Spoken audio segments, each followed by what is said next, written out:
tamang bihis, gayon din ang kanilang kahandaan laban sa iba't ibang insidente sa rehiyon.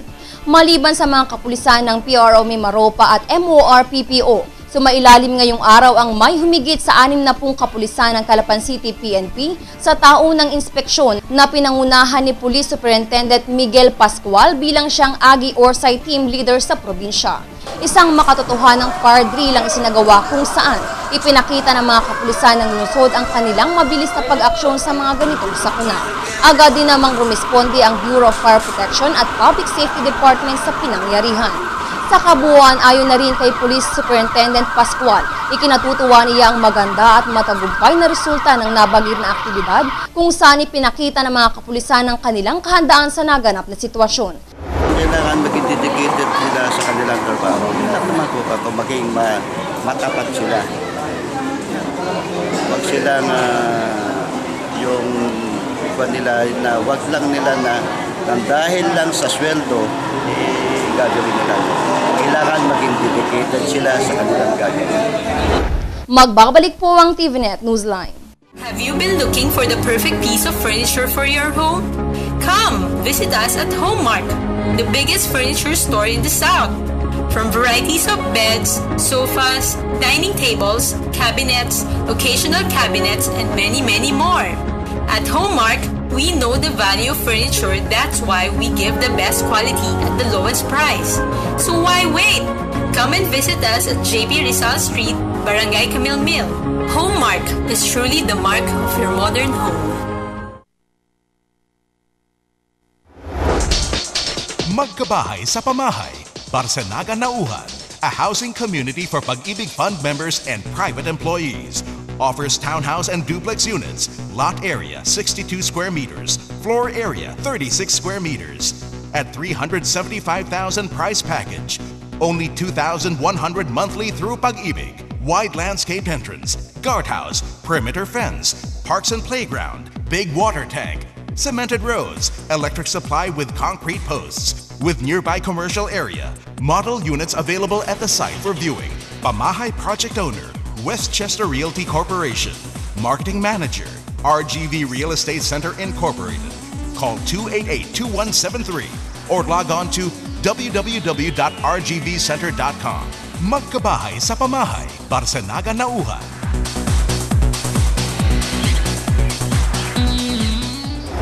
Ang pag-uuling ay isa sa mga pangunahing hanap buhay sa ilang bayan sa lalawigan.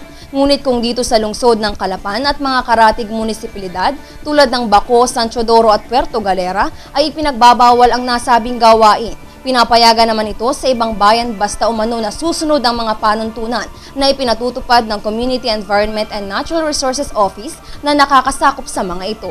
Si Mel Francisco magbabalita.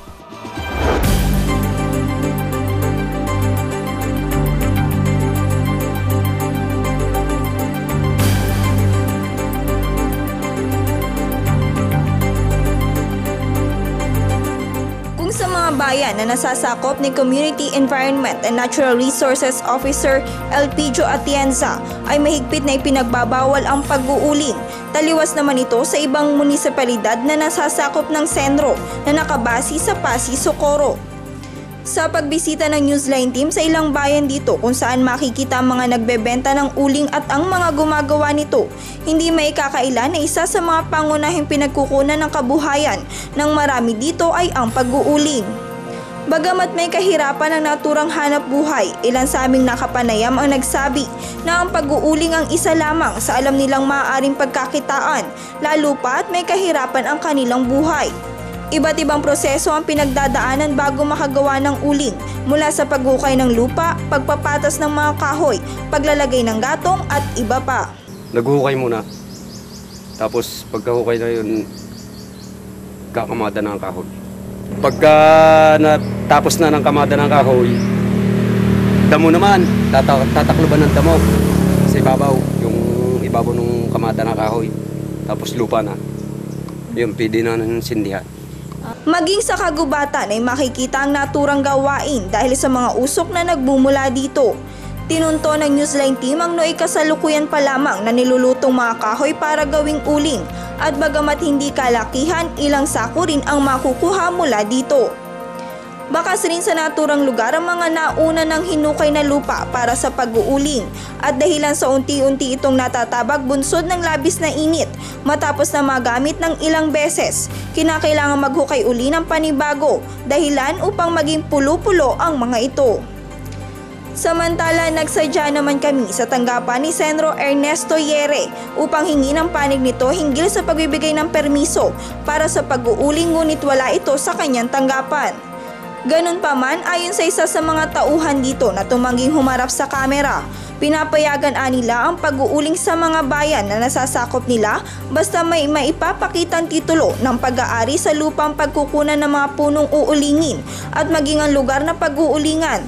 May sertifikasyon mula sa barangay, dumaan sa kanilang pag-iinspeksyon at para lamang sa personal na paggamit. Kung sakali naman aniyan na ibibiyahe at dadalhin sa ibang lugar ang mga ito, nagbibigay sila ng transport permit basta mapatunayan na sumunod ang mga ito sa kanilang panuntunan. Sa mga forest land naman, lumalabas na pagkakaingin ang anumang aktibidad ng pag-uuling dito, lalong higit kung walang titulo ng pagmamay-ari ang mga ito. Samantala, dahil sa pag-uuling sa mga naturang lugar, makikita ang malaking kaibahan ng mga kabundukan sa mga lugar na mahigpit na ipinagbabawal ang naturang gawain, kung saan mas berde pa ang mga ito kumpara sa iba na halos makalbo na dahil sa nabanggit na aktibidad ayon na rin kay Senro Elpidio Atienza. Palaisipan naman kung bakit sa kabila ng mahigpit na pagbabawal ng DNR na makapag-uling sa mga hindi pumapasa sa kanilang panuntunan at sa kabila ng pagdaan sa masusing pag-iinspeksyon nila ay may mga nakalulusot pa na walang permiso at nagagawa pang makapagdala at makapagbenta nito sa ibang lugar.